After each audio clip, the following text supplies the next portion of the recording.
Muito boa noite, começando mais um dia da imersão previdenciarista, nossa aula 2 desse evento incrível, transformador e agregador dos melhores advogados e advogadas do país, que agora vão se tornar grandes especialistas na advocacia previdenciária, grandes especialistas na área que mais cresce no país, na área da advocacia, com mais clientes do mundo. Eu desafio alguém aqui nesta aula agora me comprovar que existe uma área no mundo da advocacia, não só no Brasil, com mais clientes do que do direito previdenciário. Eu queria dar uma boa noite a todos aqui no chat. Quem puder, os nossos colegas aqui me confirmarem aqui no nosso chat se o som e imagem, se vocês me veem e me escutam em alto e bom som, porque o nosso objetivo aqui é elevar a nossa voz para que chegue aos 4 cantos do país e que chegue também bem dentro da sua mente hoje aqui e do seu coração, para que você carregue dentro de você um propósito quase que infalível de levar o seu conhecimento transbordando pela sua profissão, por onde você passa, pelas pessoas que você atende. Esse é o propósito que eu quero deixar em vocês, né? O maior legado da imersão previdenciarista é fazer com que vocês não só tenham uma imersão dentro do intelecto previdenciário, mas tenham uma emersão para fora, transbordem as pessoas que vocês são, transbordem as capacidades de vocês, as potencialidades humanas, pessoais e, claro, profissionais da advocacia previdenciária. Essa é a minha missão, esse é o meu objetivo, e missão dada é missão cumprida. Uma boa noite aqui ao Dr. Clóvis, Dr. Adilson, doutora Simone, doutora Antônia. Muito boa noite, Dr. Marco Antônio. Vamos para cima, que hoje é apenas o segundo dia. Hoje completaremos a primeira metade dessa imersão previdenciarista. Deixa eu falar mais com os nossos colegas aqui. Doutor Juscelio, de Natal, Rio Grande do Norte. Quanto tempo que eu não vou em Natal? Aliás, uma história, eu vou contar para vocês, né? Eu fui em Natal há muitos anos, quando eu ainda pensava em me tornar juiz, e fiz um concurso para o TRF da 5ª Região. Foi a pior prova que eu fiz da magistratura federal de concurso, e eu saí dali com tanta raiva de mim mesmo, com tanta raiva do meu insucesso, que depois de menos de um ano eu passei no concurso. Então eu quero que vocês tenham um pouco dessa raiva também, às vezes, de vocês mesmos, quando vocês estejam tropeçando e negligenciando a proposta que eu tenho para vocês aqui. Porque o tempo passa muito rápido. O tempo passa rápido demais, e quando ele passa, ele dói bastante. A pior dor que a gente pode ter é a dor das perdas das oportunidades. E ontem nós começamos um movimento aqui de aproveitar oportunidades. Esse é o movimento da águia. Por isso que eu falo, quero ser águia, porque uma águia não deixa escapar a sua presa, não deixa escapar os seus voos mais altos. Então, o movimento de ontem do hashtag Quero Ser Águia, eu quero que vocês coloquem de novo aqui no chat, hashtag Quero Ser Águia, porque ontem nós começamos e hoje nós continuaremos esse grande movimento, hashtag Quero Ser Águia. Bota para mim aqui no chat, para a gente poder fortalecer esse grande movimento da imersão previdenciarista, que é um movimento coletivo, mas também, especialmente, um movimento seu. Você aí que está me vendo agora, olhando nos meus olhos, nessa tela do telefone ou do seu computador, e pode se sentir muito próximo de mim, pode se sentir muito já o meu aluno dentro de toda a sua jornada previdenciarista. Não só aqui na imersão previdenciarista, mas também depois na nossa turma da Escola Prática Previdenciária. Aliás, eu queria perguntar para vocês se vocês receberam os modelos de petição. Vocês já receberam os modelos de petição? Quem não recebeu, quem já recebeu, coloca aqui para mim no chat. Quem não recebeu, me fale aqui também. Quero saber se vocês já receberam os modelos de petição, que são preparados com muita qualidade pela nossa equipe de professores, por mim e pelos nossos professores da Escola Prática Previdenciária. Coloca para mim aqui no chat, eu quero saber se você já viu os nossos modelos de petição que foram enviados quando você foi convidado para participar desse evento, né? Quando você foi convidado para participar desse evento, você já ganhou modelos de petição. E a gente vai dar mais modelos ainda ao longo dessa semana, né? Quem não recebeu, olha lá, teve gente que não recebeu, né? Então, olha, quem não recebeu tem que procurar no link que está dentro do grupo. Você clicar lá no topo do grupo de WhatsApp. Ah, qual é o grupo de WhatsApp, professor? O grupo que você se inscreveu. Quando você se inscreveu no evento, você botou o seu nome, e-mail e WhatsApp, você caiu dentro de um grupo que é para a gente organizar os inscritos, né, e passar os informes das aulas. Então, dentro desse grupo, você vai tocar lá em cima e você vai ter a descrição do grupo, e lá você vai ter o link dos modelos de petição. Caso você não tenha recebido ainda, a gente vai botar no chat aqui depois, pedir para a equipe colocar no chat aqui depois o link dos modelos de petição, tá? Dos modelos anteriores aí que foram disponibilizados durante a inscrição, porque é tanta entrega que a gente tem aqui para você que a gente acaba até se esquecendo de tudo que já foi entregue. E ontem eu nem me lembrei disso. Durante o convite que quando você me conheceu, viu um vídeo te convidando para participar da imersão previdenciarista, a gente disponibilizou 5 modelos de petição. Então, esses modelos já estão liberados, além dos outros 5 modelos que a gente vai liberar ao final dessas 4 aulas, como eu disse ontem, após a 4ª e última aula, na quinta-feira, tá? Então, depois o pessoal bota o link aí. E se você gostou, se você viu os modelos de petição, pode ficar tranquilo que é só o começo, né? Você está ganhando 5 modelos de petição agora já, mas dentro da Escola Prática Previdenciária, para quem já é aluno Águia de Ouro, ele tem 100 modelos de petição, né? 100 modelos e crescendo, na verdade, a cada dia com mais modelos de petição.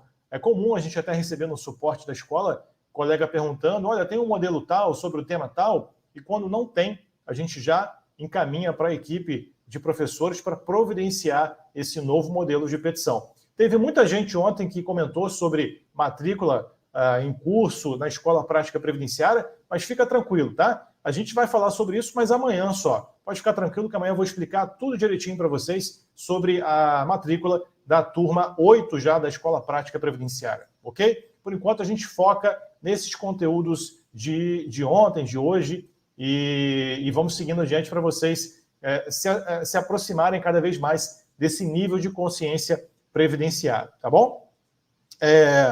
Então, olha, nós já falamos sobre como vai ser o evento, né? Falamos sobre como vai ser a entrega de material e modelos de petição ontem, e eu quero que vocês tenham um reforço cada vez maior dentro de vocês dos motivos pelos quais vocês estão aqui, né? Vocês precisam fortalecer isso dentro de vocês. Meu papel é esse, fortalecer esse combustível da alma previdenciarista de vocês, da alma da advocacia de vocês. Como professor, esse é mais do que um dever meu. E vocês precisam ter em mente que um advogado previdenciário precisa estar sempre atualizado. A atualização constante é o que vai, inclusive, fazer com que você tenha um diferencial no mercado. Eu já passei por situação na minha vida que eu não quero mais passar em relação à falta de atualização de conhecimento jurídico. Não só durante meu período, até mesmo iniciando ali a carreira no serviço público, mas especialmente na advocacia. Olha, não esqueço, vou contar para vocês uma coisa. Eu não esqueço da vez que eu fiz uma das minhas primeiras audiências como advogado. Que situação embaraçosa, e aí eu tive o azar ainda de ter uma audiência com um juiz que, digamos assim, não amaciava, sabe?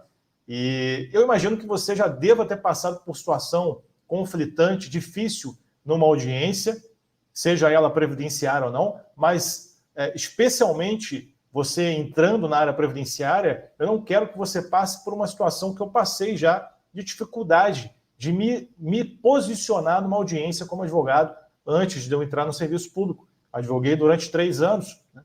Então, a atualização é fundamental, né? O juiz me perguntou sobre uma questão normativa que eu não sabia dizer, e aí, né, tomei uma lambada lá na audiência, né? Bastante, às vezes fica numa situação um pouco delicada de se posicionar com o juiz, e com o cliente também, né? Então, a atualização constante é uma premissa do advogado previdenciário. Fortaleçam isso em vocês. No previdenciário tem que ter estudo contínuo, não dá para parar, não dá para parar nesse impulso inicial que vocês estão tendo de ontem para hoje até quinta-feira, né?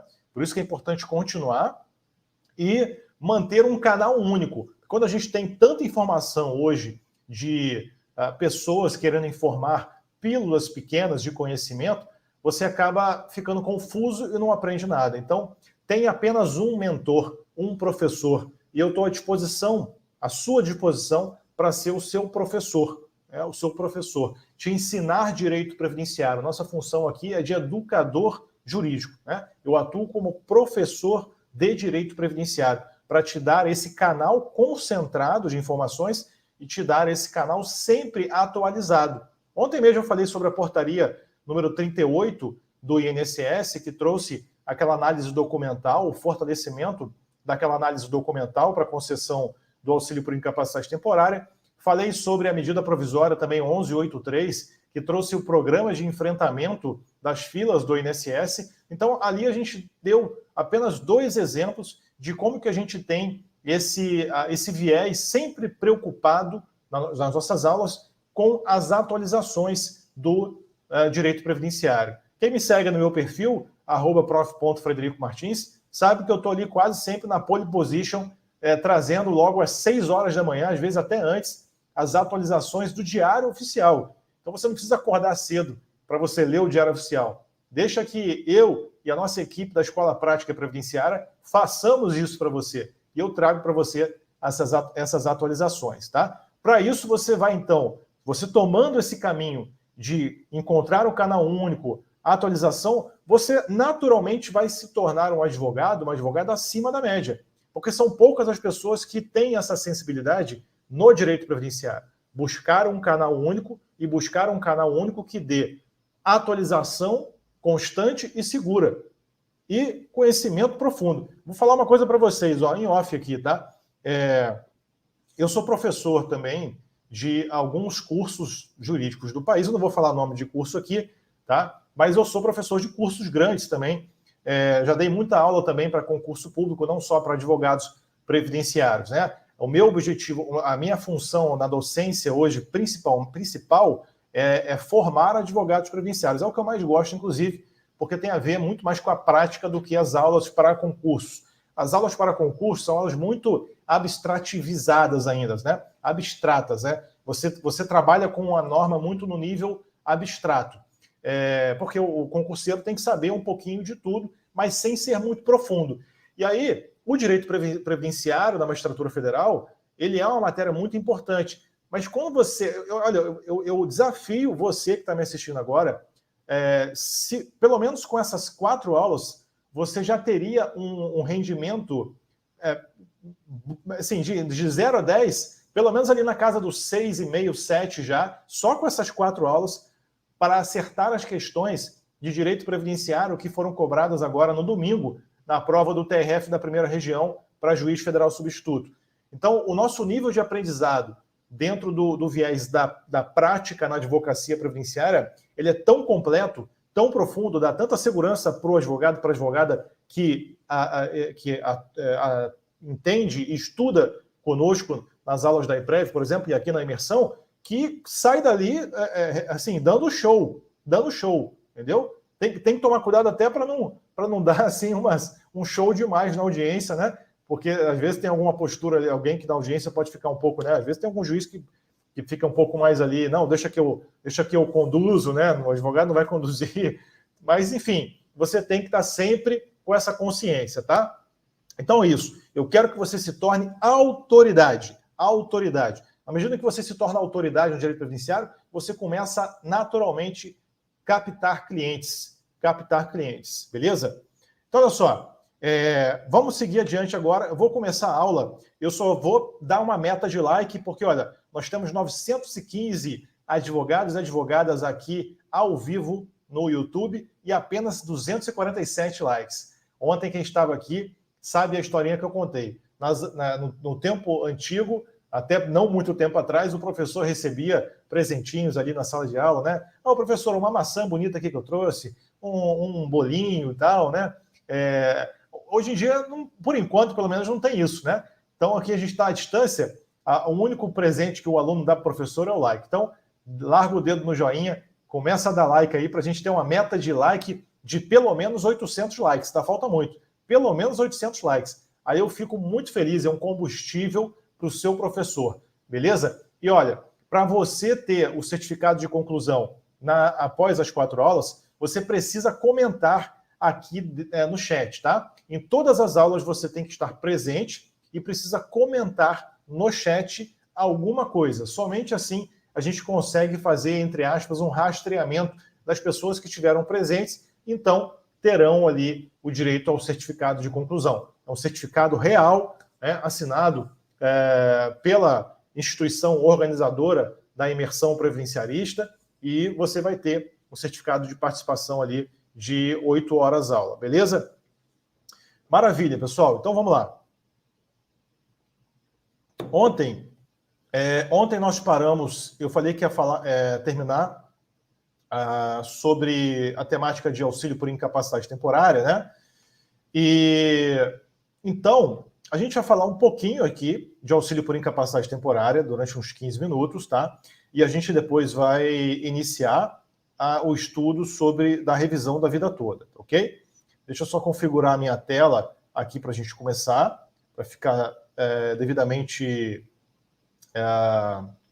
apresentável para vocês. Espera aí, vamos ver aqui.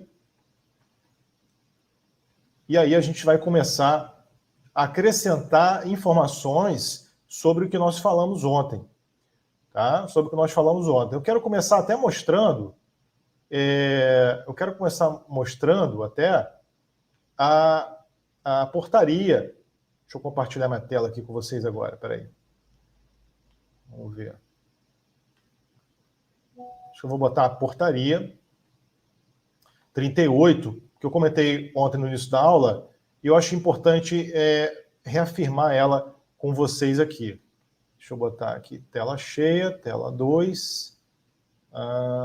Maravilha, acho que já vai pegar.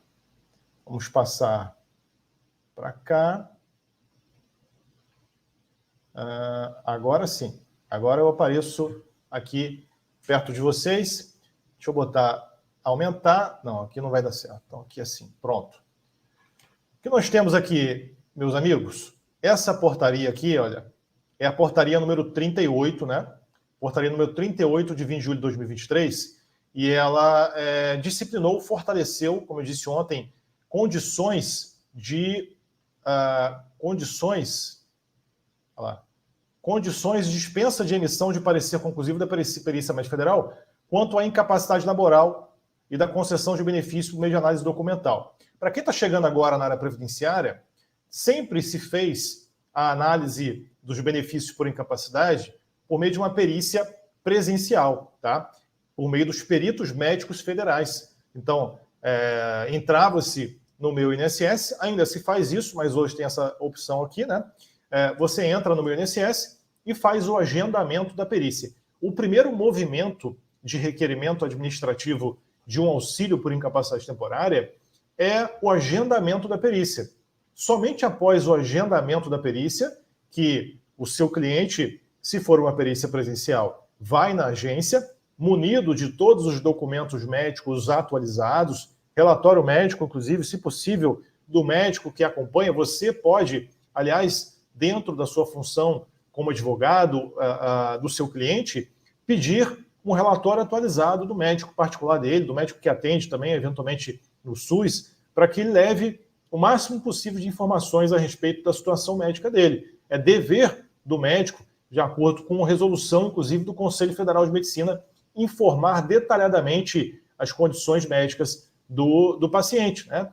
Então, você agenda a perícia, e hoje, inclusive, saibam, e é muito importante perceber isso, que você hoje, dentro do meu INSS, você pode fazer o pedido ou de auxílio por incapacidade temporária, ou até mesmo diretamente da aposentadoria por incapacidade permanente. Essa era uma questão muito peculiar que, há não muito tempo atrás, você entrava no meu INSS e só havia um único canal, que era agendar perícia. Então, se o seu cliente, por exemplo, estivesse numa situação tal de saúde que o seu estado já o levasse imediatamente a uma incapacitação total e permanente, portanto, reclamando ali a concessão de uma aposentadoria por incapacidade permanente, você não conseguiria, a priori, pedir especificamente isso. Você pediu uma perícia genérica, digamos assim, e nessa perícia o perito médico federal ele analisaria a incapacidade de uma maneira geral. Poderia reconhecer também, mesmo nesse agendamento genérico, uma incapacidade total e permanente. Mas tendo um requerimento específico no meu INSS, a gente tem uma pretensão administrativa melhor deduzida, inclusive para fins depois de se levar isso ao judiciário, né? Você elimina qualquer questionamento, tendo canais separados, de prévio requerimento administrativo ou não. Lembra que nós estudamos ontem o tema 350 do Supremo Tribunal Federal? Então você tem essas questões. Me fala aqui no chat ontem, se você estava ontem comigo aqui, me fala aqui se você entendeu ontem o estudo do tema 350 do Supremo Tribunal Federal, que tratou do prévio requerimento administrativo. Me fala aqui se você conseguiu aprender. Fala, professor, entendi, professor. Se você não entendeu, me fala também, que depois a gente tira a dúvida para você. Aliás, no final dessa aula hoje, eu quero colher perguntas diretamente aqui no chat. Eu quero escutar você aqui no chat ao final dessa aula, tá? A gente vai avançar com essa aula até umas 9h05, 9h10, 9h05. Ali, 9h05 aproximadamente, a gente para e eu começo a ouvir umas perguntas de vocês aqui no chat, tá? Sobre alguma questão previdenciária. E aí, pessoal, tinha essa questão. E agora, né, de um tempo para cá, você começou lá, todo mundo entendeu, maravilha, a doutora Jéssica, doutor Carlos, a doutora Sayonara, doutora Maísa, todo mundo entendeu. Aqui, assim, você chega na aula da imersão previdenciarista e você sai entendendo. Eu sou obcecado por explicar. Eu não largo o osso, né, enquanto não conseguir explicar tudo que você precisa. Porque quando eu explico para alguém, quando eu dou aula, eu me sinto explicando para mim mesmo. É muito doido isso, né? É aquela história eu sou o primeiro a ouvir a minha própria voz, né? O meu ouvido, meus próprios ouvidos são os que estão mais próximos da minha boca. Então, naturalmente, sou eu que recebo de plano as informações que eu mesmo estou emanando. Logo, eu quero que essas informações sejam as mais claras e didáticas possíveis. Por isso que eu me coloco no seu lugar. Eu quero que você saia se sentindo bem daqui, né? Não vá dormir com dúvidas. Então, essa portaria te permite agora fazer o seguinte: se o seu cliente tem um atestado médico que cumpra determinados requisitos, você vai pedir no INSS uma perícia médica com análise documental. Quais são as diferenças em relação à perícia presencial? Bom, a princípio, essa perícia, ela pode ser, a concessão desse benefício pode ser mais rápido, tá? A gente sabe que tem muita fila ainda do INSS, apesar daquele programa de enfrentamento, mas essa portaria visa dar mais agilidade, tá? Pode ser que a análise documental demore um pouco mais de 45 dias. Por que 45 dias, professor? Porque o prazo de análise de um processo administrativo é de 45 dias, tá?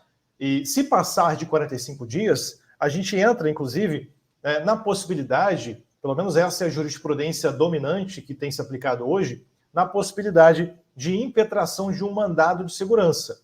Existem posições minoritárias, existem ainda entendimentos de juízes, especialmente de juízes de primeira instância, que não concedem a segurança nessas impetrações de mandado de segurança para que, por exemplo, imagine que você agendou, você caiu dentro de uma perícia presencial, no agendamento que você fez para o seu cliente, para ele pedir um auxílio por incapacidade temporária, e esse agendamento de perícia ficou para daqui a 5, 6 meses. Tá? Você, em tese, de acordo com o tema 1066 do Supremo Tribunal Federal, você, em tese, pode impetrar um mandado de segurança. Tá? Por quê? O entendimento que tem se firmado hoje é que se os prazos que foram estabelecidos nesse tema 1066, pode anotar aí, aliás, quem não pegou caderno e caneta ainda, por favor, deixe a live aberta, abre ali a gaveta do seu escritório, pegue um papel e caneta. Eu vou entregar material ao final do evento? Vou entregar, mas muitas e muitas coisas eu vou além do que está no material. Eu abro várias conexões, tá? Acabei de abrir uma aqui agora, é o tema 1066. Esse tema é muito falado atualmente ainda, até pouco tempo atrás era mais falado até do que a revisão da vida toda, que a gente fala hoje, porque ele estabeleceu prazos, né? Então, qual que é o prazo para a análise de benefício por incapacidade? 45 dias para a realização da perícia e mais 45 dias para a análise final do benefício. Total, 90 dias. Então, sendo uma perícia presencial, o ideal é que você espere 3 meses no máximo, 90 dias. Não havendo concessão do benefício, ou mesmo antes de 90 dias, se você pegou ali o comprovante de requerimento e de agendamento de perícia do seu cliente no meu INSS, você pegou ali, viu que o agendamento está para daqui a 4, 5 meses, 6 meses, às vezes até mais, né? Você, em tese, já pode impetrar um mandado de segurança. E é óbvio que você, dentro da tabela da OAB, você vai poder, de acordo com a sua postura no escritório, da maneira como você precifica os seus serviços, você pode precificar um mandado de segurança também, obviamente, né? Tudo está dentro das suas possibilidades de ganho de honorários advocatícios por meio da tabela da OAB. E o mandado de segurança tem sido muito usado, né? É triste essa realidade. Eu, obviamente, como professor, como juiz, jamais incentivaria a judicialização, mas a gente sabe que tem sido praticamente inevitável forçar a administração pública a tomar uma postura ativa após uma decisão judicial por conta desses longos atrasos, né?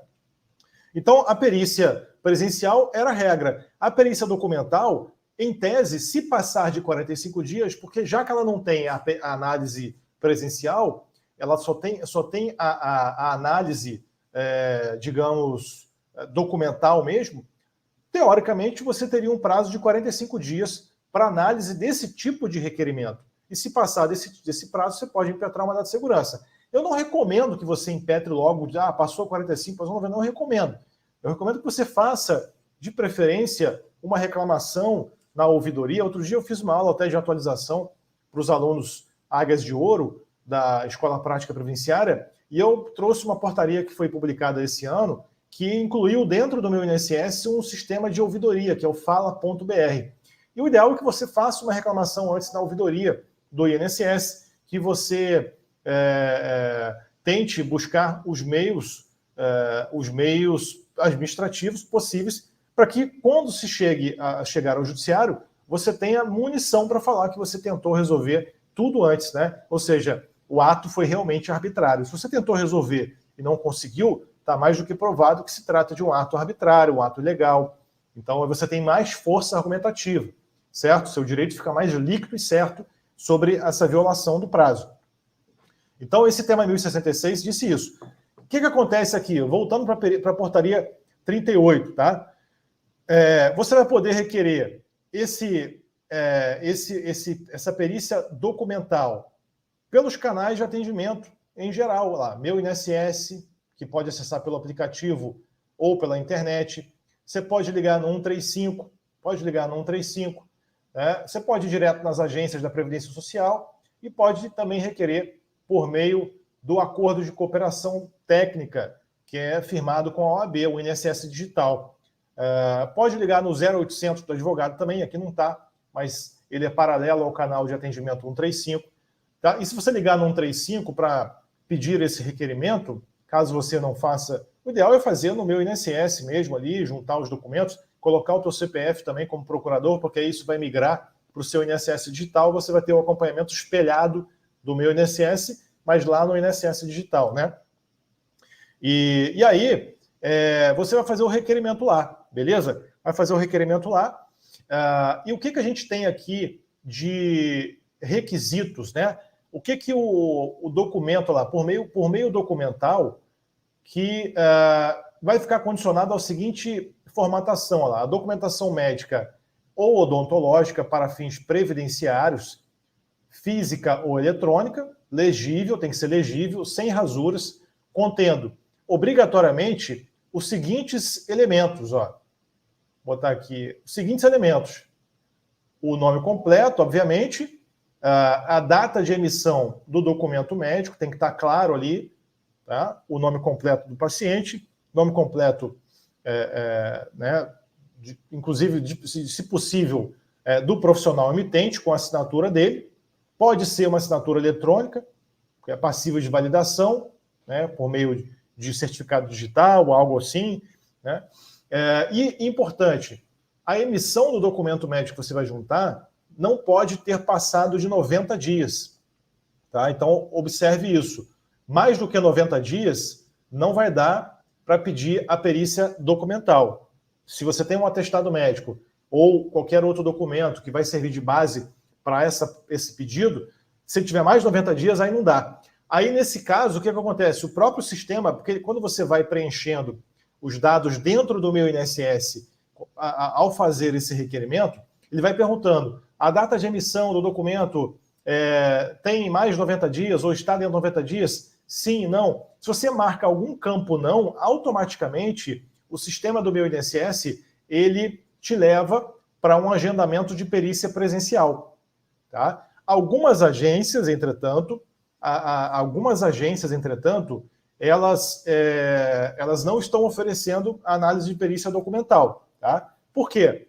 Quando não oferece, geralmente é porque a perícia presencial está dentro do prazo.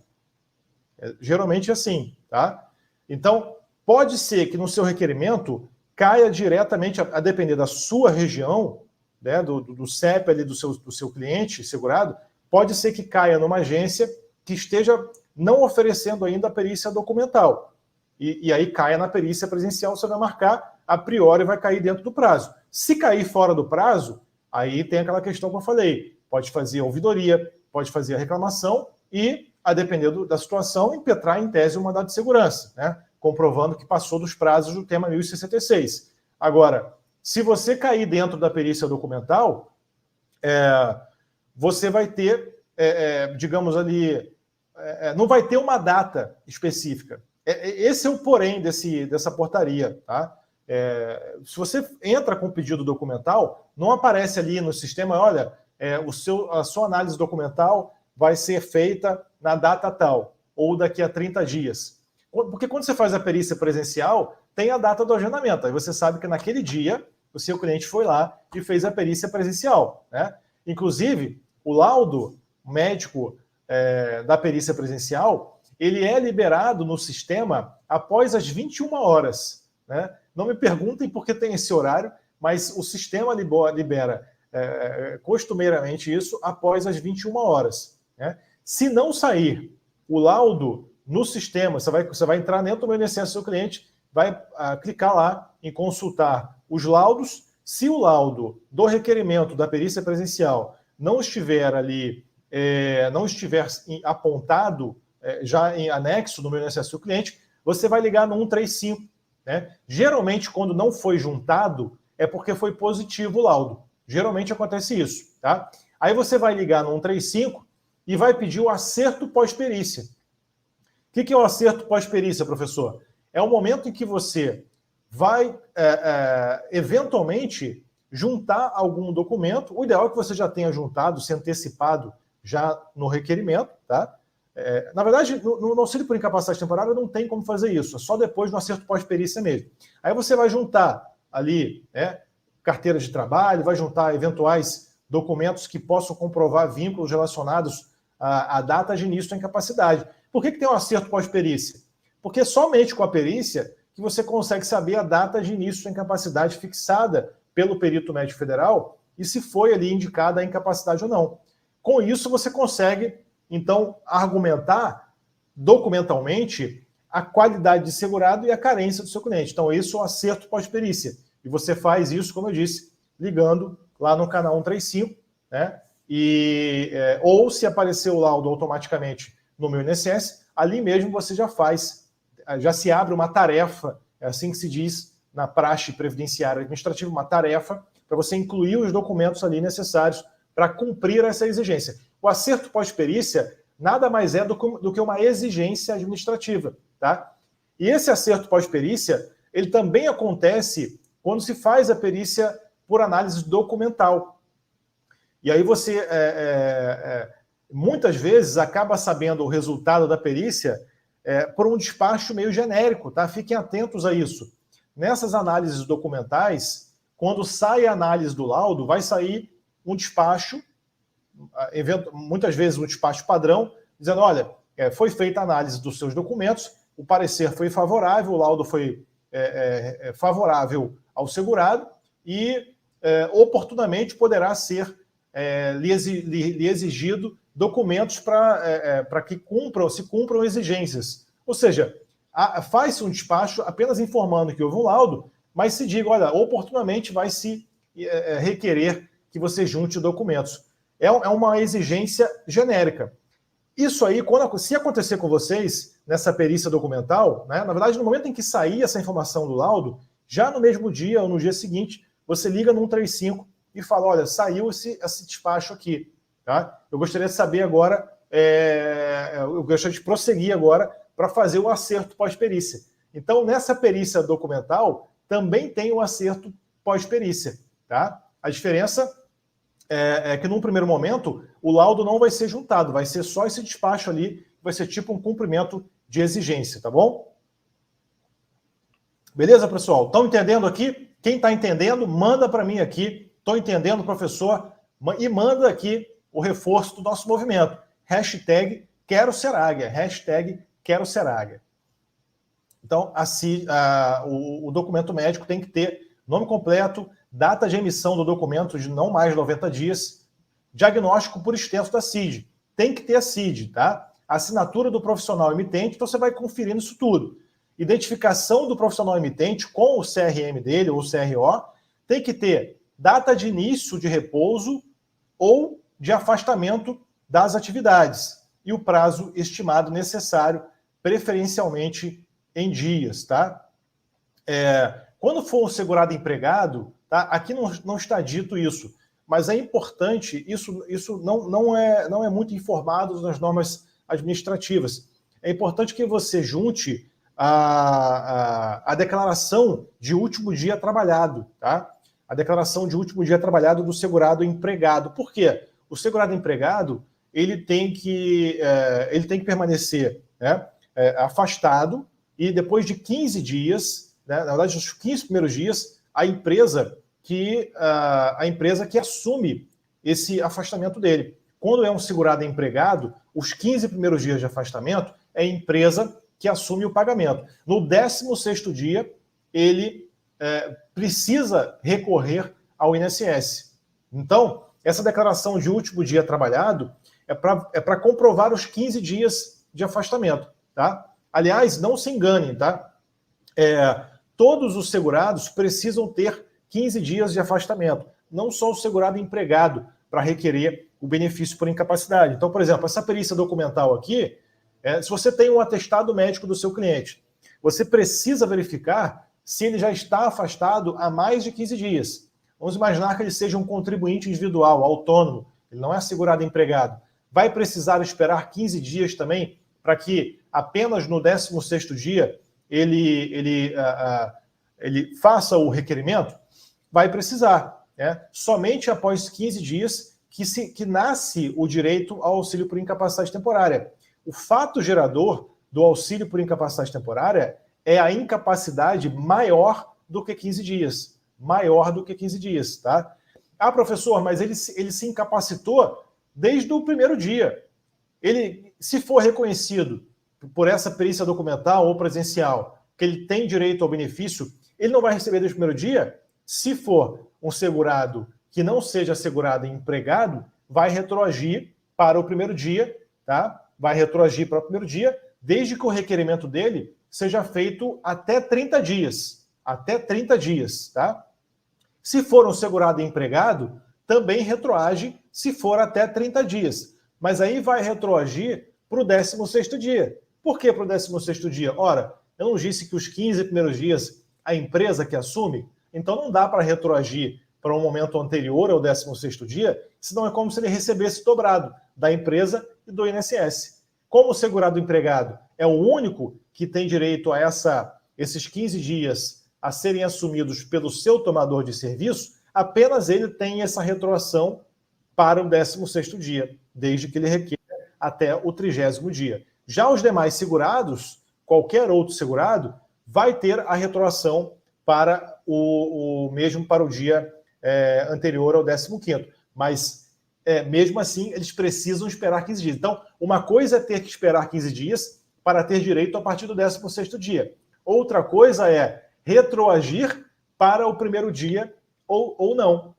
Percebam que são dois momentos diferentes da concessão desse benefício por incapacidade, tá? Ok?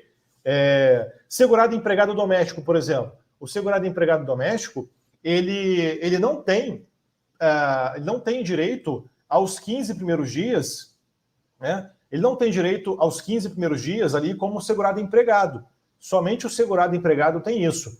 E, teoricamente, tá, não há nada na Lei Complementar 150 de 2015 que trata dos segurados do contrato de emprego doméstico que determine que o empregador mantenha o pagamento dos salários do empregado doméstico ao longo do afastamento dele, mesmo nos 15 primeiros dias. Então, teoricamente, é um costume ali, eventualmente, aí é uma relação contratual do empregador doméstico e do empregado doméstico acertarem que não haverá desconto desses 15 primeiros dias. Porque é comum, às vezes, né, você tem um funcionário que está trabalhando na sua casa, e se for o seu caso, né, pode ser que ela fique doente 5 dias, 4 dias, e aí é um acerto que você faz. Mas legalmente não há essa obrigação do empregador doméstico suportar, né? E aí, se o empregado doméstico tem mais de 15 dias de afastamento, de incapacidade, e acaba tendo o direito reconhecido ao auxílio por incapacidade temporária, retroage para desde o primeiro dia, ok? Para desde o primeiro dia, beleza? Ó, pessoal, eu vou começar agora a aula de revisão da vida toda, beleza? Bora seguir adiante aqui? Todo mundo tá ligado? Todo mundo tá ligado? Bora seguir adiante aqui para o tema da revisão da vida toda. Deixa eu ver qual tela que eu vou abrir aqui para você. Vamos ver aqui, ó. Essa aqui nós já falamos ontem. Maravilha. Então, deixa eu compartilhar minha tela de novo. Abrir aqui. É claro, pessoal, assim, eu quero deixar pontuado o seguinte. Mais uma vez eu repito, tá? Com os modelos de petição que vocês vão ganhar, né? E como que eu já estou explicando aqui, essas aulas já vão te permitir saírem dessas aulas diretamente com a possibilidade de requererem esses benefícios por incapacidade, tá? Agora, é óbvio que, como eu disse, exige-se uma atualização e um estudo contínuo. Aqui eu estou falando o mais rápido que eu posso para entregar o máximo de informações possíveis para você. Mas a gente tem aulas que são aulas concentradas em cada temazinho desse especificamente ao longo do estudo lá da Escola Prática Previdenciária, tá? Que amanhã eu vou explicar melhor para vocês, né? Ok? Então, olha, vamos começar aqui com revisão da vida toda mastigada, né? É um tema que deu muito o que falar e vocês precisam entender. Aqui uma frase de inspiração, só para lembrar, né? A mensagem que eu passei no início, que eu amo essa frase. Se eu tivesse... Atribui-se a ela a Abraham Lincoln, né? Não tem muita dúvida, não tem muita certeza, aliás, se foi ele, o ex-presidente norte-americano, mas essa frase é muito interessante, né? Se eu tivesse somente 8 horas para cortar uma árvore, gastaria 6 horas dessas 8 afiando o machado. Então é muito importante a tua preparação. Não dá para sair se aventurando. Eu vou resolver, eu vou ser um especialista na advocacia previdenciária, aí eu vou começar a seguir lá um monte de dar um Google, seguir um monte de perfil. Opa, maravilha. Você vai se aventurar. Você não afiou o seu machado. Então aqui a gente está afiando o nosso machado.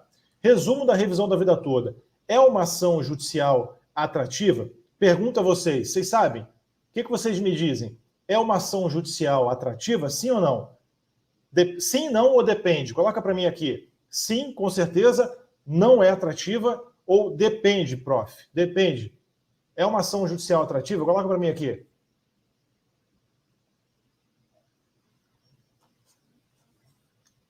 Ó, a gente está com 740 likes. Tem que ter mais uns 160 aí para bater 900 likes. Isso não dá. E se inscrevam no canal, que aí vocês vão poder comentar e receberem notificações das demais aulas, né? É uma ação judicial lá? Sim, sim, depende. Vamos lá. Depende, não, não. Tá meio dividido, sim, depende. Porque a resposta certa é nem sempre, ou seja, depende. Nem sempre será uma ação atrativa, tá? Então, eu vou dar um exemplo aqui para vocês. Deixa eu colocar aqui. Vou dar um exemplo para vocês. Vou mostrar aqui na tela. Vamos mostrar aqui, ó. Aqui, no sistema do cálculo jurídico, né, eu fiz uma análise para vocês aqui. Eu já vou mostrar. O que acontece? A gente tem aqui, deixa eu abrir agora de novo a tela.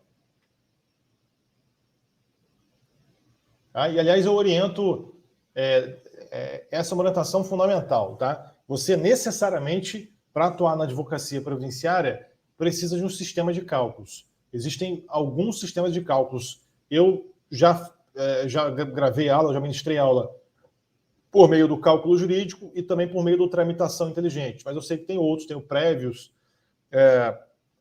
tem mais um outro que eu não, acho que o IAPrevCalc.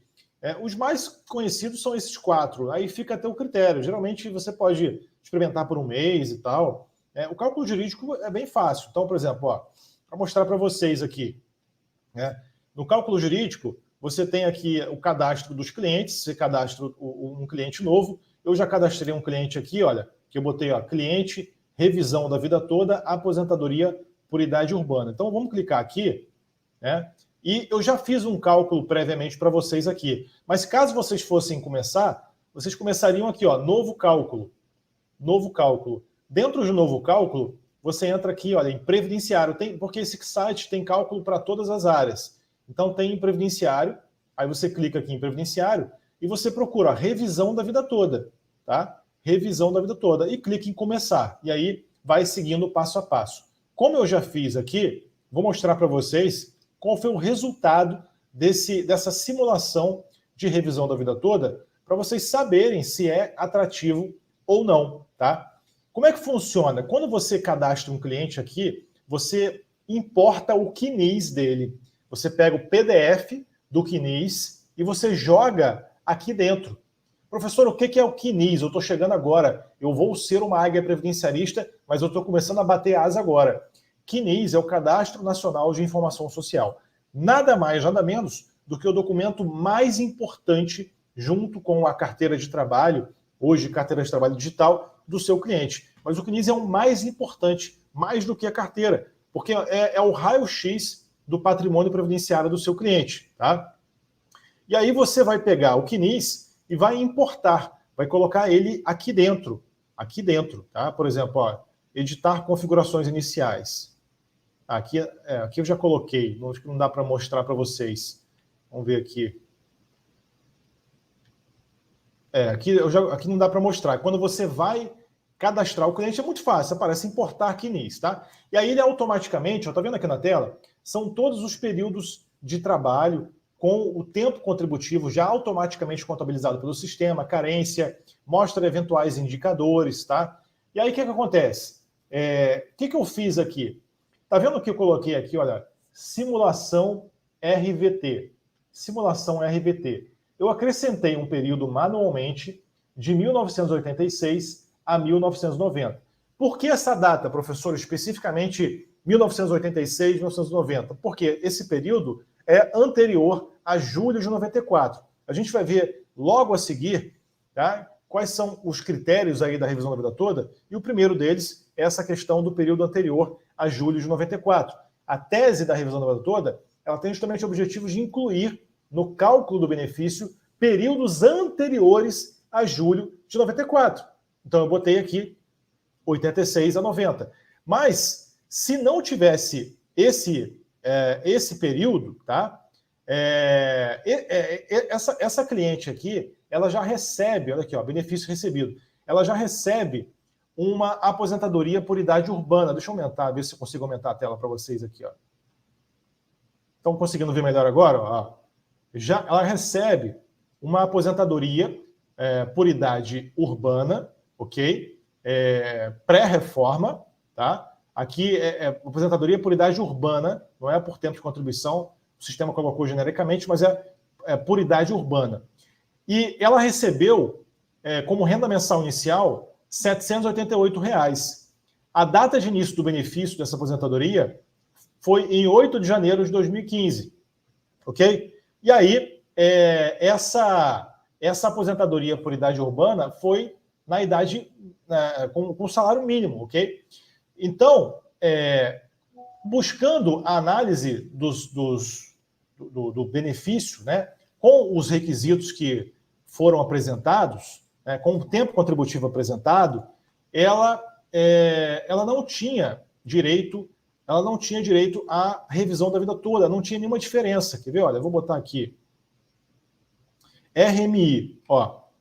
Aqui o sistema, quando eu puxei lá aquele botão, calcular a revisão da vida toda, ele pegou o CNIS, tá? Pegou o CNIS, calculou a aposentadoria por idade dela de novo, com base nas regras da aposentadoria por idade urbana, e chegou no mesmo valor, R$ 788, que está na carta de concessão. Depois eu vou mostrar a carta de concessão para vocês, que foi retirada lá do meu INSS. O mesmo valor, tá? E aí, como eu apertei o calcular a revisão da vida toda, ele, além de buscar os salários de contribuição que foram considerados pelo INSS administrativamente, ele buscou automaticamente os períodos anteriores a julho de 94. Tá vendo aqui, ó?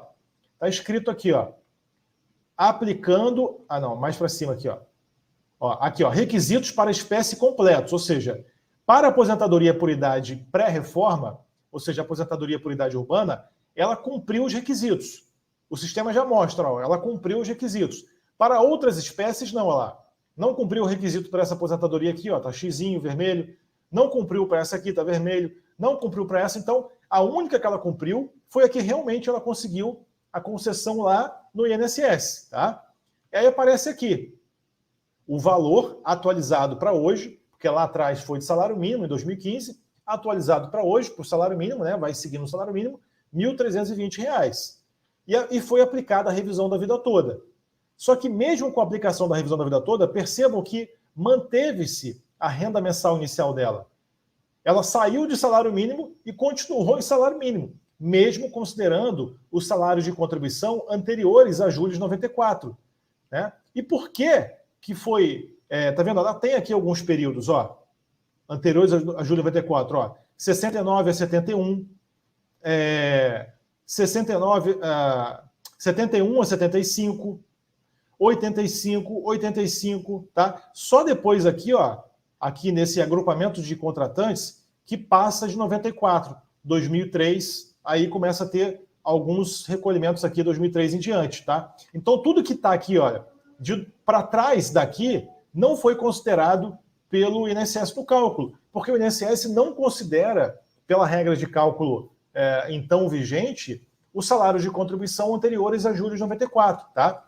Só que aí, mesmo eu incluindo no sistema, como nós vimos aqui, o sistema disse que pela RMI, olha, RMI aplicando a revisão da vida toda, não deu nenhuma diferença, ou seja, não é uma ação atrativa.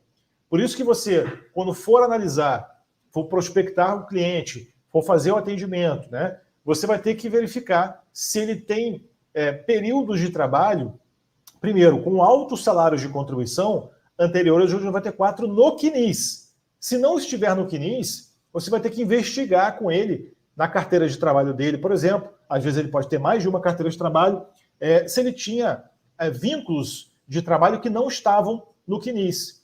Vínculos de trabalho que não estavam no CNIS. Às vezes até acontece o seguinte, tem o vínculo, mas não tem a remuneração. Nesse caso aconteceu isso também. Só que, o que aconteceu?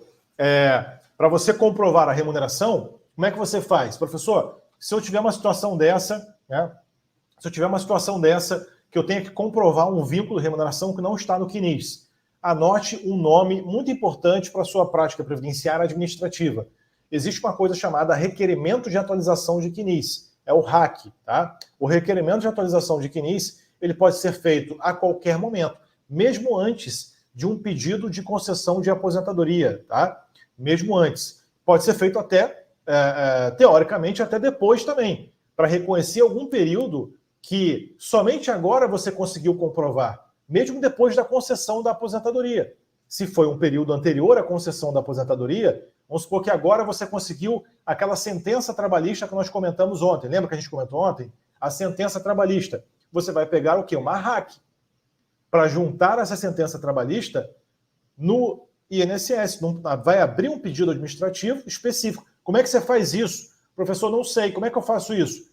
Existe um botão lá dentro do meu INSS para averbar uma sentença trabalhista, para averbar algum período de trabalho, de uma carteira de trabalho que eu achei do meu cliente, da minha cliente, que quando eu vi no CNIS, não estava no CNIS. Não existe um botão lá dentro. Você tem que ligar no 135. A única maneira, isso está para ser incluído no meu INSS, até hoje não foi. A única maneira é você ligar no 135 ou no 0800 advogado e falar, olha, eu quero abrir uma tarefa específica para dar entrada para averbar um período, um vínculo, uma remuneração. Tá? Existe uma portaria até que traz isso, a portaria 123 de 2020. Você pode até falar com um atendente, olha, de acordo com a portaria 123 de 2020, eu quero que se abra uma tarefa específica para que eu junte um formulário RAC no meu INSS do meu cliente. Está aqui o meu CPF como procurador, inclusive. Né? Então você pode fazer isso. E aí, pessoal, você vai juntar vínculos e ou remunerações que não estão no CNIS. Nesse caso, tinha um vínculo desse período aqui, olha, esse período aqui, deixa eu botar para vocês. Sociedade de Progresso Agrícola Industrial, Central Elétrica de Furnas, tinha esses períodos aqui já no CNIS, mas não tinha nenhuma remuneração recolhida, nenhuma.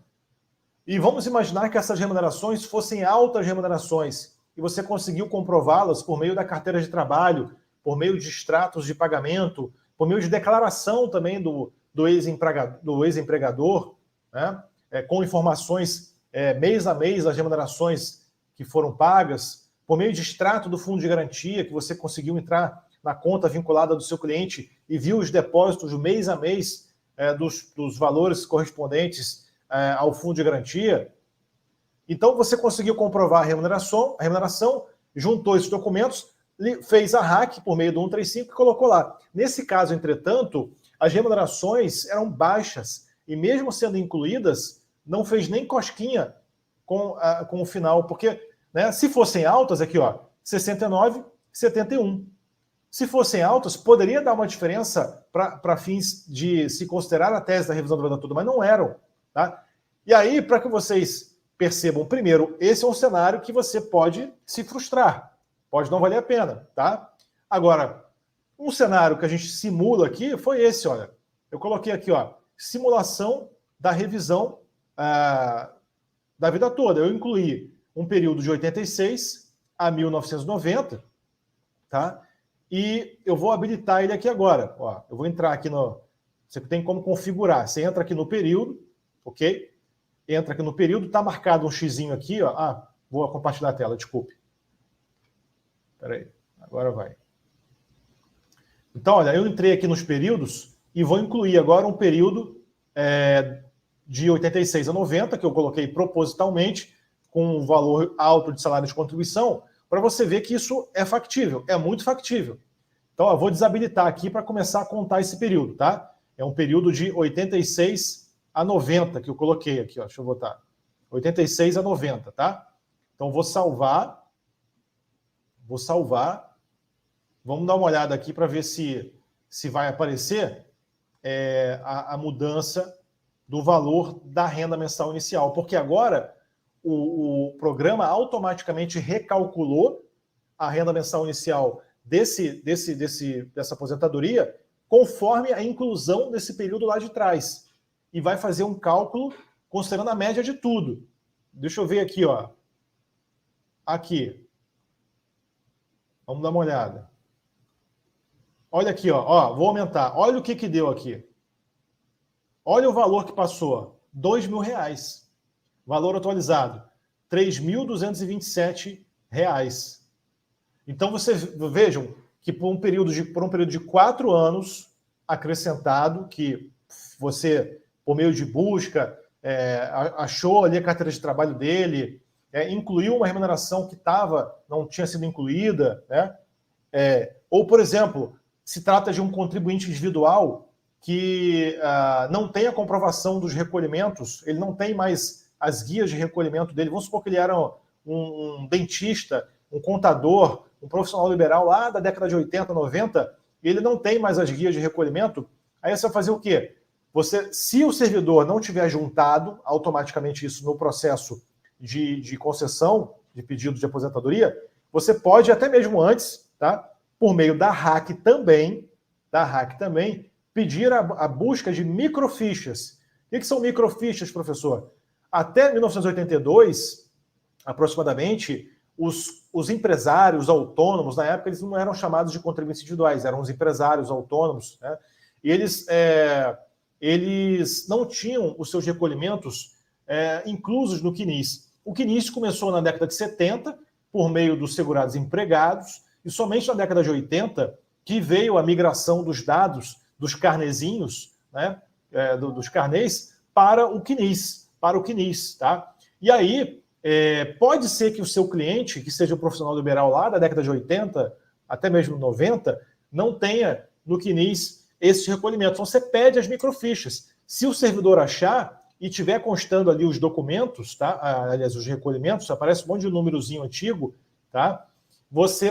Ele automaticamente vai ter contado esse período. Agora, mesmo que não tenha microficha, se você comprovar a atividade lá de trás, por meio de declaração de imposto de renda, por meio de uma retirada fiscal de prolabore, por exemplo, do contador da empresa que o seu cliente tinha, por meio de notas fiscais que o seu cliente emitia naquela época como contribuinte, como empresário ou autônomo, você vai comprovar a atividade por meio do registro no conselho de classe. Se ele já tinha o registro no conselho de classe lá de trás, você comprova a atividade e busca o máximo de documentos para comprovar remunerações mês a mês daquela época. E aí você pode incluir no período anterior a julho de 94 e pedir a aplicação da tese da revisão da vida toda, né? Nesse caso aqui, eu fiz essa simulação, deu uma baita diferença, tá? Agora vamos ver o valor da causa, qual seria o proveito econômico? Olha aqui, o sistema já calcula. Você clica em valor da causa, já está aqui calculado. Por que ele está calculado? Porque eu coloquei aqui, dentro do sistema, né, o benefício que ela já recebe. Eu juntei a carta de concessão e o CNIS. Quando você junta aqui dentro, e é muito fácil, é só subir o arquivo, é só arrastar o arquivo e jogar aqui. CNIS e carta de concessão, ele já guarda aqui o benefício, né? E aí ele faz, quando você busca a tese da revisão da vida toda, ele já dá a renda mensal projetada com a revisão da vida toda e o valor da causa. Então você já sabe até o proveito econômico. Olha aqui, ó, parcelas vencidas mais as 12 vincendas. Professor, como é que se calcula o valor da causa? As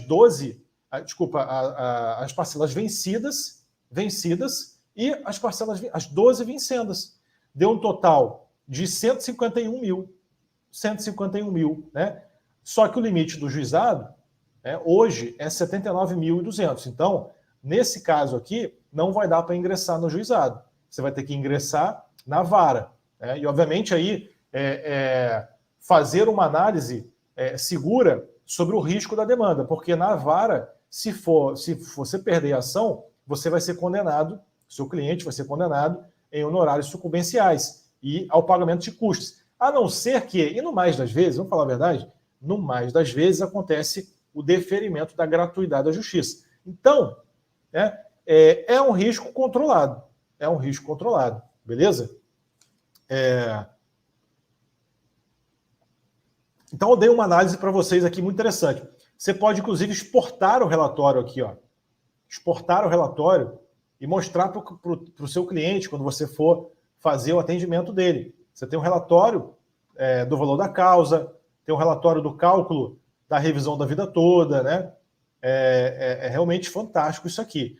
E como é que eu peguei esses dados aqui? Eu peguei esses dados no meu INSS dessa cliente, dessa pessoa, buscando. O que você vai ter que fazer, tá? Quando você atender um cliente. Vou até voltar aqui para a tela, que aí tem a tela dos slides, que aí tem um passo a passo para você seguir quando você estiver atendendo pessoas que você queira atender para a revisão da vida toda. Então, ó, o exemplo eu já dei. Atendimento, como vai ser? Ficha de entrevista, em seguida, obviamente, né? Depois que você fizer o atendimento, primeiro, claro, o atendimento você faz toda a prospecção do cliente, né? A prospecção do cliente, por meio do seu network presencial e por meio da sua presença nos meios digitais. Professor, quer dizer que eu tenho que aparecer, então, em rede social e ter um site? Com certeza. Com certeza. Hoje você precisa aparecer no digital também. É claro que o network presencial é fundamental na sua região, mas para você escalar o seu negócio da advocacia, você tem que ter um perfil profissional no Instagram, que talvez até no TikTok também. Não precisa ficar fazendo dancinha, não. É só você fazer vídeo sério, mostrando a autoridade. Alguns vídeos podem ser um pouco de entretenimento também, porque as pessoas estão nas redes sociais não só para aprenderem, mas especialmente para se distraírem.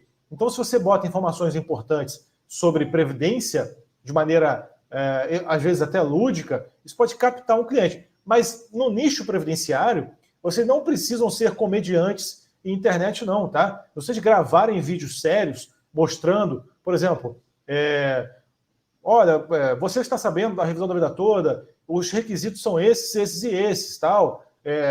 E claro, você não pode se oferecer ali, né? O Código de Ética da OAB impede que você ofereça serviços ali, que você me contrate e tal. Você tem que fazer a exposição do seu conhecimento jurídico apenas. E naturalmente o contato acaba aparecendo por meio de mensagem, direct, e aí você faz o atendimento por WhatsApp, por videochamada, e assim você, quando fizer o atendimento do cliente, para fazer a anamnese jurídica dele, você tem que ter uma ficha de entrevista.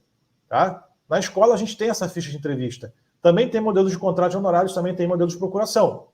Então, esse é o primeiro passo. Ficha de entrevista, contrato de honorários, procuração.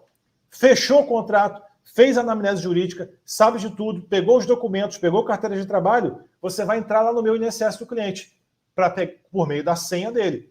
E lá você vai buscar esses 3 documentos que estão aí para você fazer a revisão da vida toda.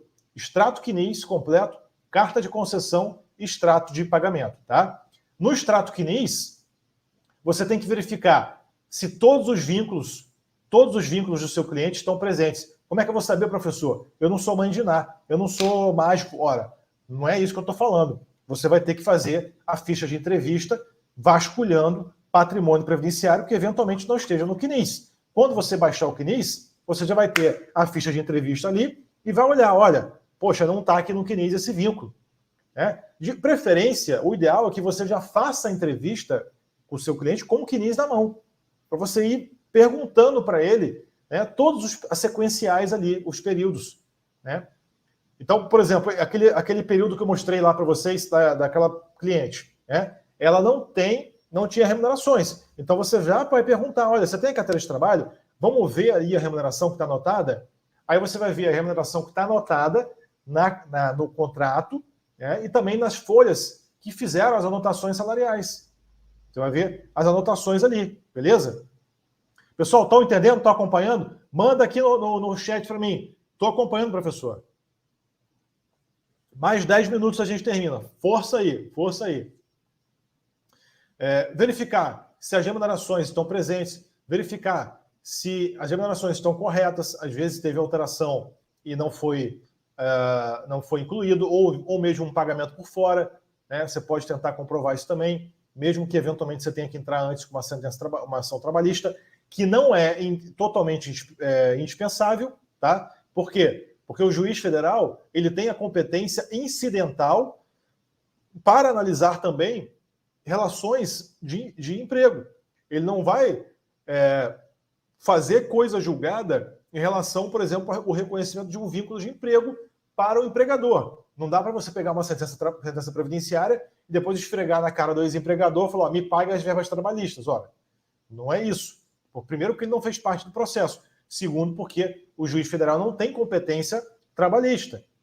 Mas ele pode apreciar incidentalmente, mas não fará coisa julgada sobre esse reconhecimento incidental. Está no CPC isso, né? Mas, às vezes, por uma estratégia, vale a pena você também buscar uma ação judicial trabalhista antes, se você quiser buscar as verbas trabalhistas também. Tudo depende do caso, né, e dos interesses do seu cliente. Verificar no CNIS se tem vínculo sem data fim. Se tem vínculo lá sem a data fim, tem data de início, não tem data fim, o INSS não considera. Tá? Alguns servidores acabam considerando, né, a última remuneração, mas, em geral, o sistema ele não considera, automaticamente, ele não considera uma sequencial sem data fim. Sem data fim, tá? Porque não dá para saber quando terminou, então o sistema não considera. Verificar se há indicadores de pendência, tá? Essa questão de indicadores de pendência é uma aula à parte que a gente tem que dar, tá? Uma aula à parte. Mas, basicamente, para te auxiliar desde já, você pode achar a relação dos indicadores, todos os indicadores, com explicação sobre o que tem cada um, no anexo 5. No anexo 5, tá? No anexo 5 da Instrução Normativa 128, beleza? A gente tem aula sobre isso dentro da escola. Aí você pegou o extrato de CNIS. Segundo, carta de concessão. Vai olhar a carta de concessão, vai verificar a data de início do benefício, vai verificar a renda mensal inicial do benefício e verificar se todos os salários de contribuição foram considerados. Por fim, vai pegar o extrato de pagamento para verificar a data do primeiro pagamento. Dentro do meu INSS, vai ser dessa maneira aqui, ó. Você vai entrar no meu INSS, você vai clicar aqui. Aqui é uma pessoa que já está recebendo a aposentadoria lá. Aparece na tela já. Aí você vai clicar em meus benefícios, tá? Para pegar...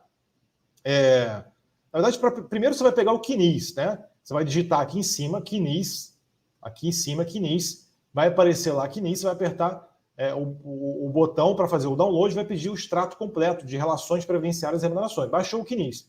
Depois você vai entrar aqui em meus benefícios, vai cair aqui dentro do benefício, vai clicar aqui nessa seta ou em cima do número do benefício e vai cair nessa tela aqui, onde você vai clicar em carta de concessão para baixar a carta de concessão, que é o segundo documento que você precisa, e depois vai clicar aqui em extrato de pagamento, que é o antigo ISCRE, histórico de créditos, para você pegar o terceiro documento que você precisa para ajuizar e verificar, na verdade, a possibilidade, no caso concreto, da revisão da vida toda, tá?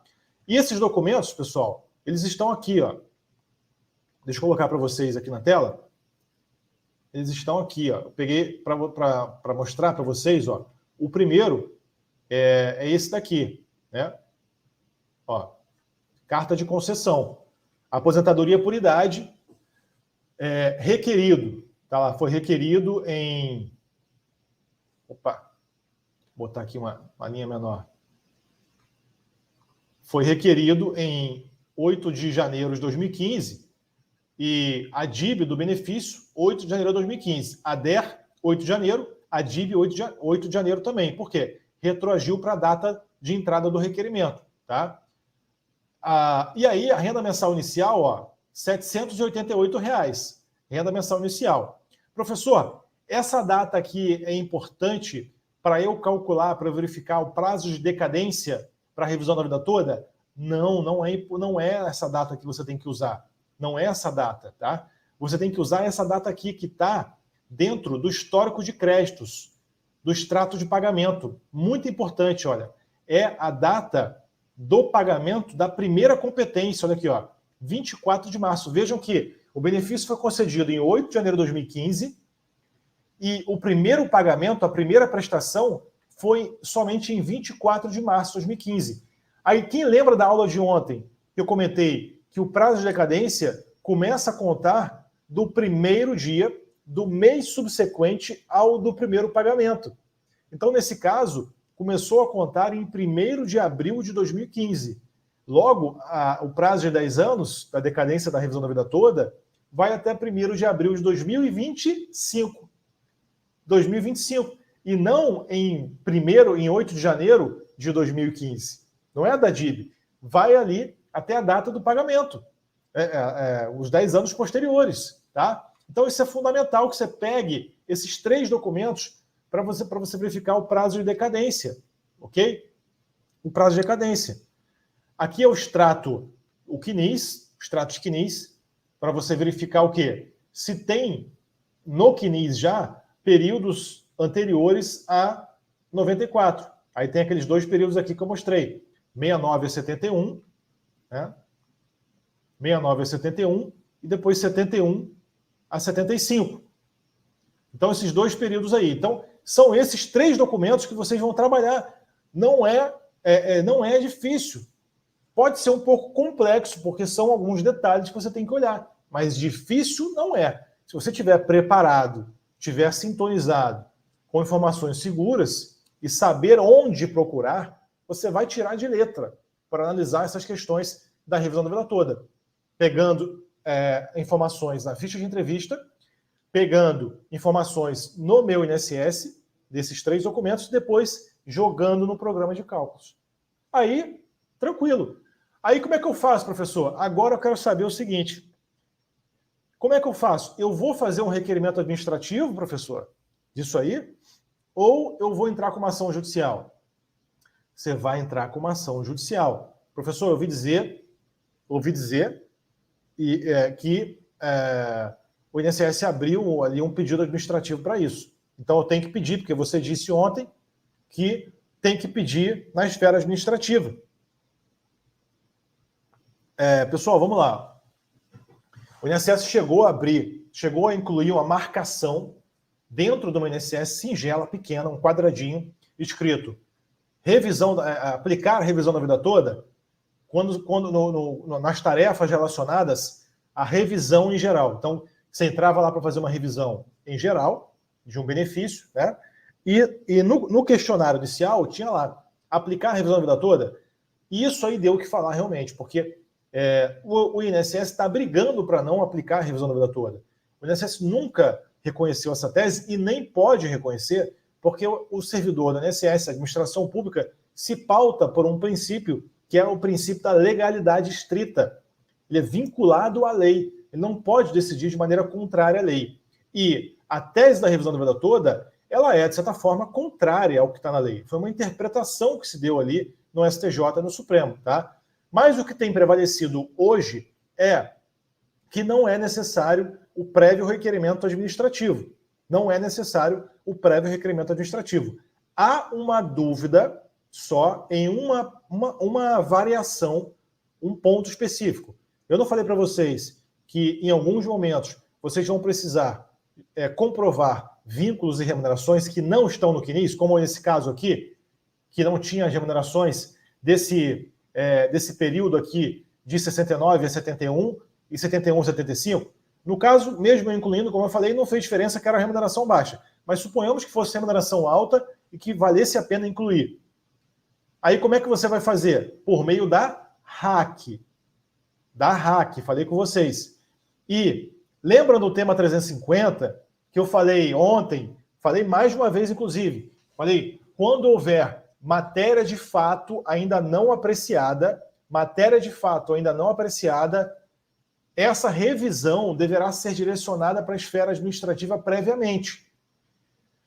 Porque, via de regra, qualquer revisão pode ir direto para o judiciário. Mas quando há matéria de fato inerente a essa revisão não apreciada ainda, você, pelo tema 350, tem que levar para o INSS, tá? Então, há uma dúvida em relação a esse ponto na revisão da vida toda. Só que, mesmo assim, se a gente parar para pensar, esses períodos, ainda que sejam considerados numa RAC previamente, administrativamente pelo INSS, o INSS não vai considerar ainda assim mesmo que reconheça eles para aplicar para o que você quer, que é a revisão da vida toda. Então, a gente entra naquela última tese do tema 350, que nós vimos ontem também, que é quando o entendimento, quando a pretensão do segurado for notoriamente contrária à da administração pública, não é necessário o prévio requerimento administrativo. Inclusive, isso é o que tem prevalecido a princípio no entendimento geral dos operadores, juristas, juízes que atuam no direito previdenciário.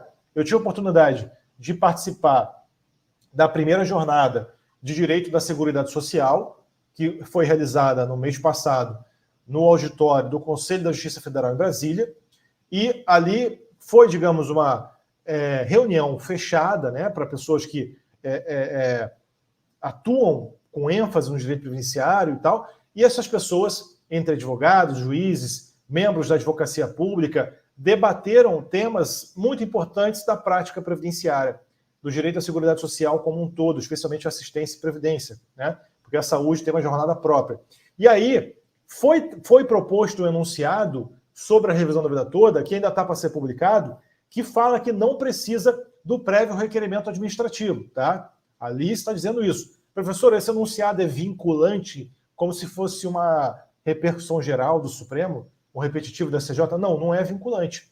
Mas ele é muito persuasivo, tá? Ele representa muito o entendimento que tem prevalecido e é muito importante que você cite ele na hora que ele for publicado. Quando for publicado, quando todos forem publicados, eu vou dar uma aula de atualização dentro da EPREV sobre eles, né? Vou explicar cada um deles, tá? Então, para a gente fechar aqui, pessoal, última partezinha, para a gente poder concluir a aula,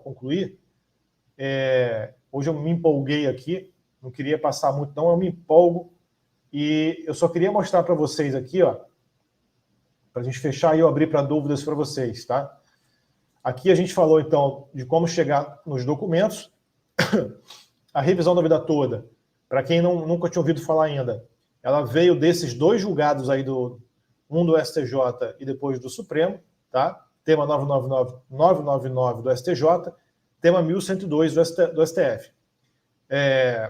O STJ transitou julgado, foi para o STF, ambos reconheceram a tese de que vale a revisão da vida toda. Vale a revisão da vida toda, tá? Esses julgados são vinculantes, professor? São julgados vinculantes, de acordo com o artigo 927. Ou seja, os juízes e tribunais, eles são obrigados a atenderem, seguirem. Professor, mas o tema do Supremo não transitou em julgado ainda. Como é que eu vou aplicar? Ora, tem decisão pacífica do Supremo Tribunal Federal, como essa que está aí, que vai chegar no material de vocês também, que aplica julgado de repercussão geral, mesmo quando não transitarem em julgado. O próprio Supremo, aliás, num pedido de suspensão nacional que teve, olha só, teve um pedido de suspensão nacional após o acórdão do STF, que foi favorável à tese, né? Veio a Procuradoria Federal e pediu a suspensão do processo. O ministro relator Alexandre de Moraes negou a suspensão, inclusive citando julgados como esse aqui que eu coloquei, que falam que essas decisões são de observância imediata. Então, o que acontece? Por que eu estou falando isso? Porque eu te expliquei como fazer e estou te confirmando agora que os juízes estão decidindo, estão julgando a revisão da vida toda, mesmo antes do trânsito julgado. Estão decidindo. Eu não estou falando por mim, não, tá? Estou falando como professor aqui. Mas eu tenho conhecimento da jurisprudência. E os juízes estão julgando a revisão da vida toda. Então você pode, mais do que nunca, buscar clientes nesse sentido, tá? Os dispositivos envolvidos são esses aqui na tela, que tratam de alterações na mudança do cálculo do salário de benefício, tá?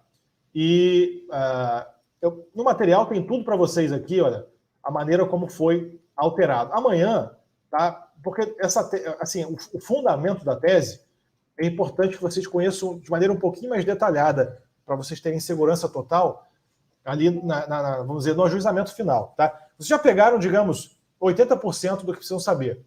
Amanhã, antes da aula de aposentadoria rural e aposentadoria por idade híbrida, eu vou passar esses slides aqui, ó, que eu falo sobre, tá bem didático, eu explico aqui como que é a questão da fundamentação da revisão da vida toda, tá?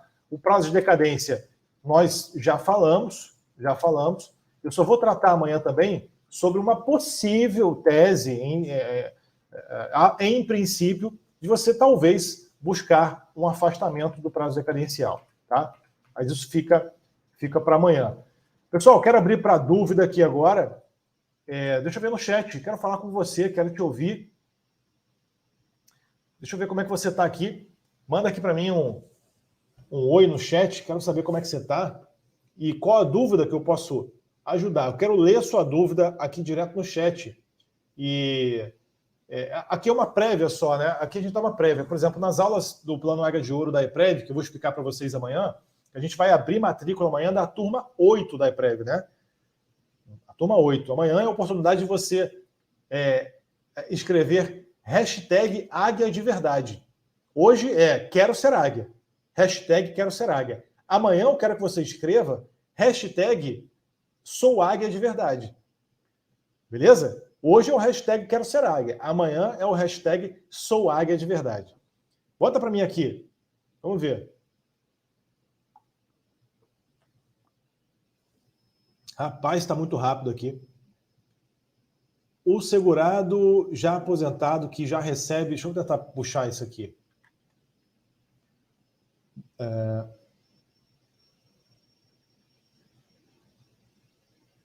Doutor João Awad.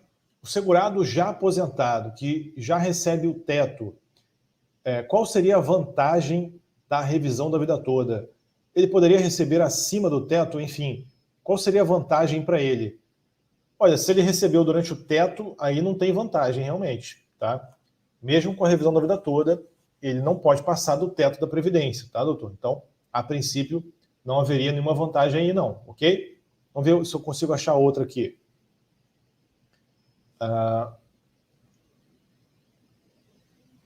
Professor, doutora Fernanda Campos, professor, após a sentença positiva da revisão da vida toda, como fica a parte da execução da sentença para o pagamento?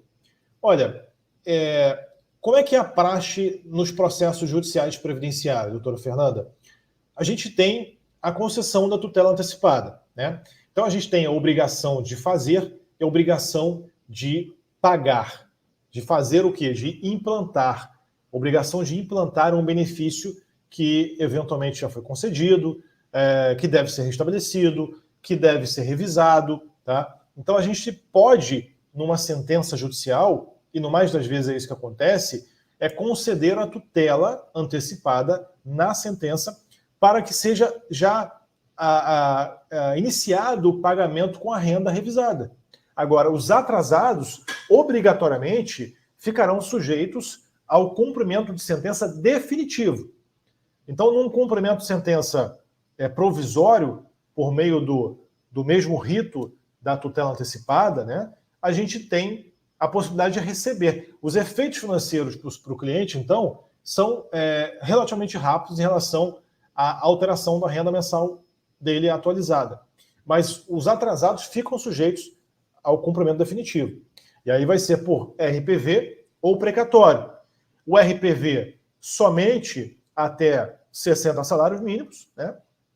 E se passar disso, pode renunciar. A depender, se passou um pouquinho, se achar que vale a pena receber logo ali, né, no prazo do RPV, em 60 dias, você renuncia, depois você, enfim, ou então você mantém para receber por precatório. Tá bom?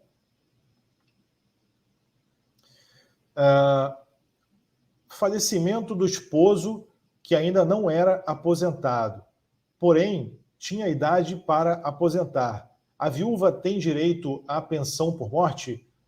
Tem direito. Doutor Ives Ximenes, né? É um tema correlato, né? Não é da revisão da vida toda, mas eu respondo, o doutor, sem problema nenhum. Pode sim buscar a pensão por morte nesse caso. A gente tem, inclusive, regra expressa na Instrução Normativa 128 e na Portaria 991, que diz que se o segurado falecido tiver cumprido os requisitos para uma determinada aposentadoria, ele, então, tem a possibilidade de ter o reconhecimento póstumo, digamos assim, da sua qualidade de segurado.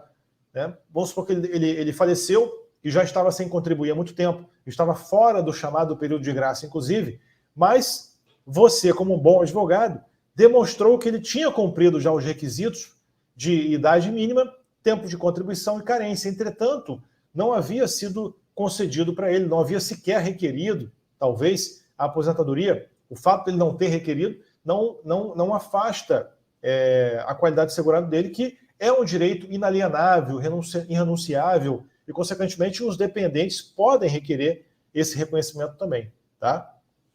Então, Tá respondido aí. Vamos ver mais para frente.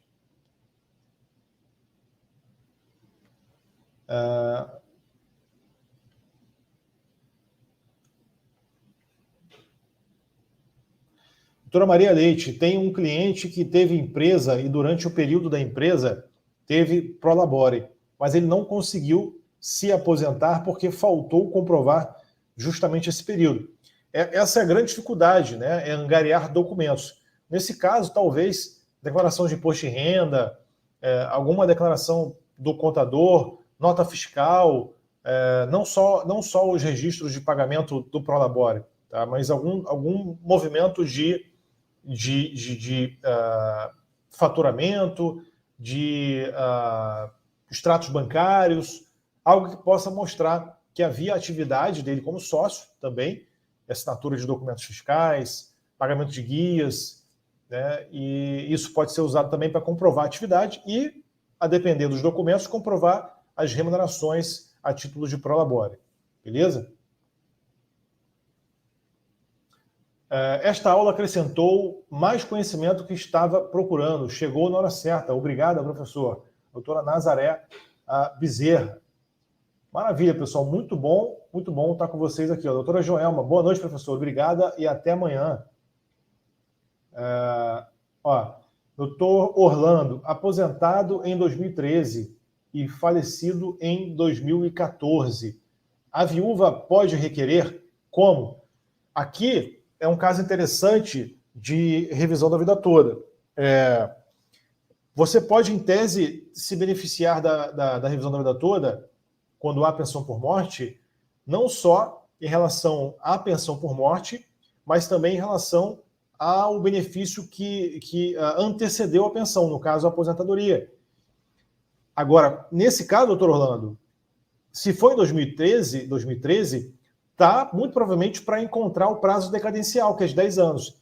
Então, olha só, 2013 tem que verificar com o seu cliente aí, né, que o falecido que foi aposentado, se você qual foi a data do pagamento da primeira prestação, igual a gente viu. Então, a gente está em julho, né, tem que se ver correndo isso aí, para ver se não atingiu o prazo decadencial de 10 anos.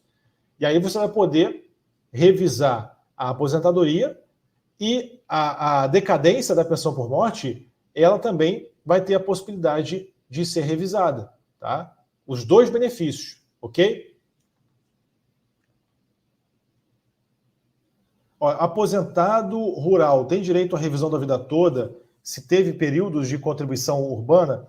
Não, a aposentadoria rural ela não tem direito à revisão da vida toda porque ela, na verdade, não tem um cálculo de média, né? O segurado rural, o especial, ele recebe um salário mínimo só, a gente vai ver isso amanhã. Então, ele não faz a média das remunerações dele, porque, invariavelmente, a aposentadoria vai ser de um salário mínimo. Beleza? Agora, você pode, em tese, verificar, né, se ele teria direito a uma aposentadoria por idade híbrida, e se essa aposentadoria por idade híbrida daria uma renda mensal inicial para ele na mesma época em que ele teria direito à aposentadoria rural. E aí você teria uma possibilidade de duas revisões. Primeiro, uma revisão com base no direito ao melhor benefício e, consequentemente, aí em si, em tese, que eu acho pouquíssimo provável, para não dizer impossível, uma revisão da vida toda. Tá? Mas é praticamente impossível ter essa situação. Última pergunta, vamos ver aqui.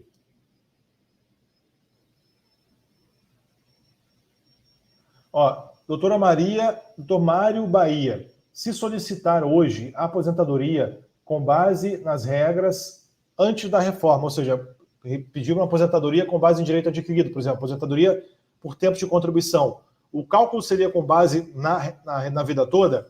Ótima pergunta. É uma forma aplicável assim na tese. Você pode aplicar, olha que interessante, a tese da revisão da vida toda, não só numa revisão, mas na concessão. Por quê?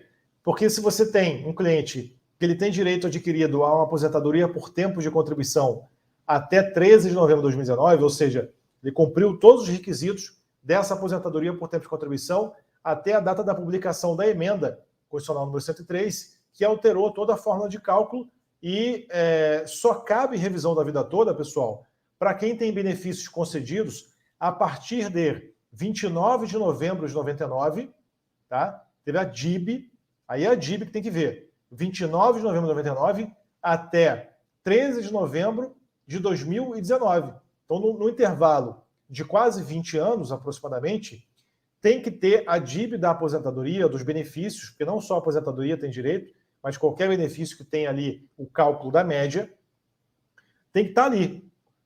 Né? Então, se você hoje percebe que o seu cliente conseguiu um direito adquirido para se aposentar antes, até 13 de novembro de 2019, você já pode cumular o pedido de concessão, nesse caso judicial, né, com a tese da revisão da vida toda. Ok? Com a tese da revisão da vida toda. Beleza? Nesse caso,